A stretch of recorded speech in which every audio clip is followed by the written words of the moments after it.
Vous savez quoi, je vais pas vous mentir, j'en ai ras-le-bol de tourner cette vidéo, c'est déjà la troisième fois que je la fais. Et je vous rassure, sur les deux premiers enregistrements, j'ai pas chanté non plus malgré que c'était un film musical. Voilà.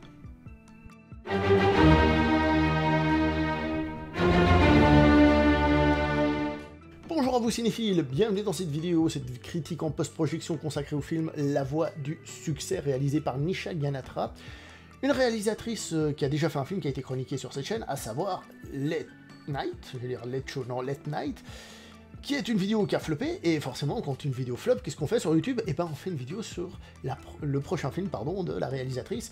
Comme ça, il flop aussi, n'est-ce pas, La Voie du Succès? On a tout compris. Avec dans les rôles principaux, donc Dakota Johnson, Tracy Ellis Ross, ainsi que Kevin Harrison Jr. Ce film, je vais pas vous mentir, il n'est pas oufissime, mais on va essayer de voir à quel niveau il n'est pas oufissime. D'abord, on va parler de la chose la plus subjective que je vais dire dans cette vidéo, c'est-à-dire parler de la musique. Parce que la musique, moi, elle m'a pas plu, mais ça veut pas dire qu'elle ne va pas vous plaire. Personnellement, j'ai trouvé ça quelconque, passe-partout, voilà. Mais voilà, je tiens pas rigueur à ça dans le film, parce qu'il y en a un qui ça va plaire, et voilà. Et donc, évidemment, la musique étant un élément important, ça peut aider certaines personnes à aimer un peu plus le film. Je le dis, c'est pas pour rien, tenez-en compte, voilà, tout simplement.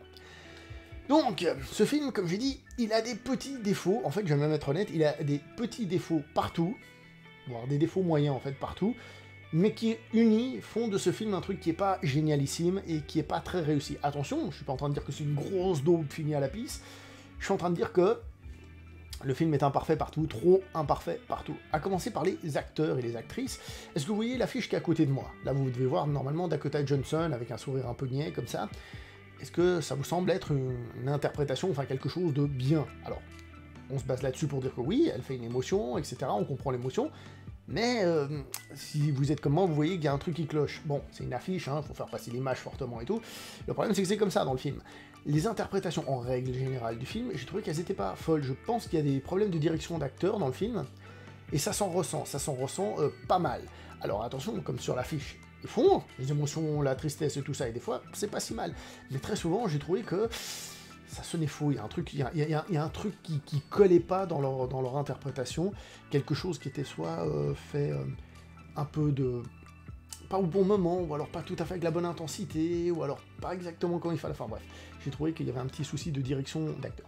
Donc il y a l'actrice Tracy Ellis Ross, qui fait donc celle du dessus, là, sur l'affiche, qui est donc un personnage qui est une chanteuse qui commence à avoir un certain âge, qui est un petit peu en fin de carrière, qui a un petit peu peur de la fin de carrière, et qui, elle, on peut dire d'une certaine manière qu'elle interprète mieux, mais elle le fait de manière un peu caricaturale, son personnage.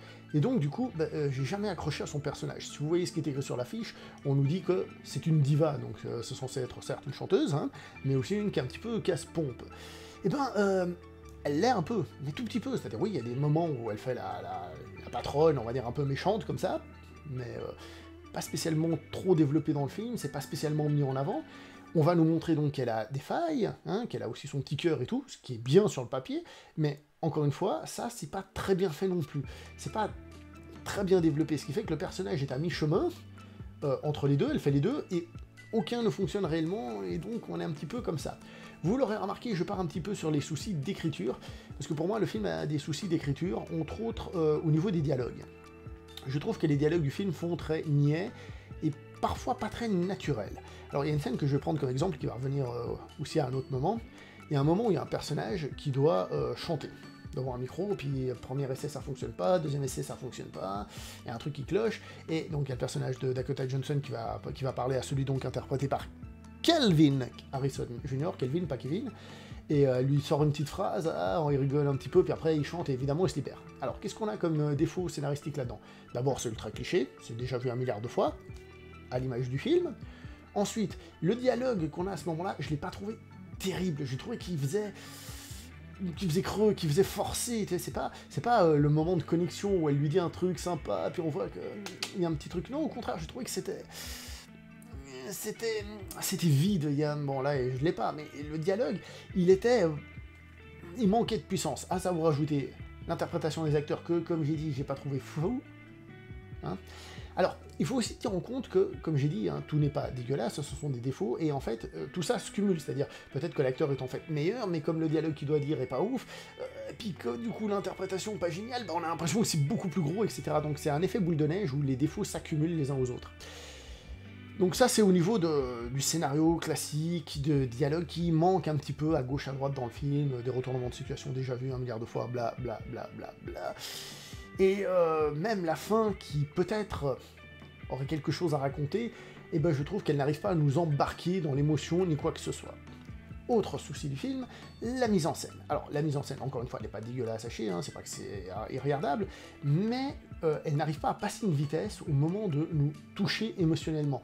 Au moment où on doit avoir une scène forte, quelque chose qui fonctionne, les autres défauts sont là, et on rajoute le fait que la mise en scène n'arrive pas à sublimer ça. Évidemment, on est dans un film musical, donc à des moments, il y a des concerts. Surtout à la fin, il y a un concert. Et alors, je vais prendre un exemple. Le but n'est pas de dire si vous avez aimé ou pas ce film, mais c'est juste un exemple. Vous prenez Bohemian Rhapsody, la fin du film. On a un concert où, niveau mise en scène, on met tout dedans. On y va à fond la caisse. Vous pouvez aimer ou pas, j'ai dit, c'est pas le sujet.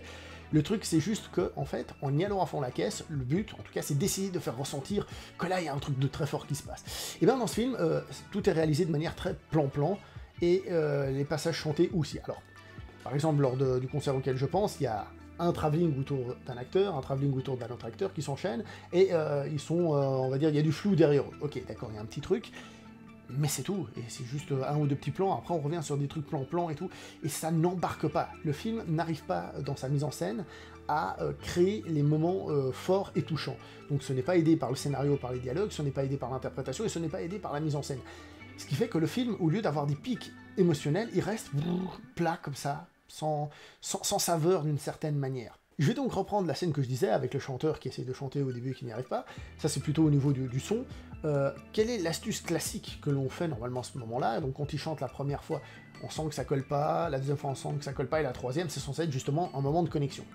Ce moment de connexion, il est fait généralement en augmentant le volume au moment où il chante à la fin correctement, et aussi en augmentant la qualité du son. C'est-à-dire que les deux premières fois, la qualité du son est un peu moindre. Ça, c'est pour que nous, spectateurs, se disent « Ah ouais, on comprend ». C'est fait dans le film. Mais encore une fois, ça y est, mais ça fonctionne pas tant que ça. Je trouve qu'on n'a pas cette sensation de grosse connexion, de révélation et tout ça. Donc vous l'aurez compris, le film, je lui tape dessus un peu sur tous les aspects, que ce soit la mise en scène, les acteurs, l'écriture, encore une fois, il n'y a rien qui est totalement dégueulasse, irregardable, tout ça, mais il n'y a rien qui est bien, il n'y a rien qui est totalement réussi pour créer quelque chose de fort dans ce film, et du coup, je peux pas vous conseiller ce film personnellement, hein. En ce qui me concerne, c'est plutôt un film à éviter. Donc je vais m'arrêter là pour cette vidéo, n'oubliez pas de liker, commenter, partager, on se voit prochainement pour une prochaine vidéo, jusque là, portez-vous bien, ciao tout le monde.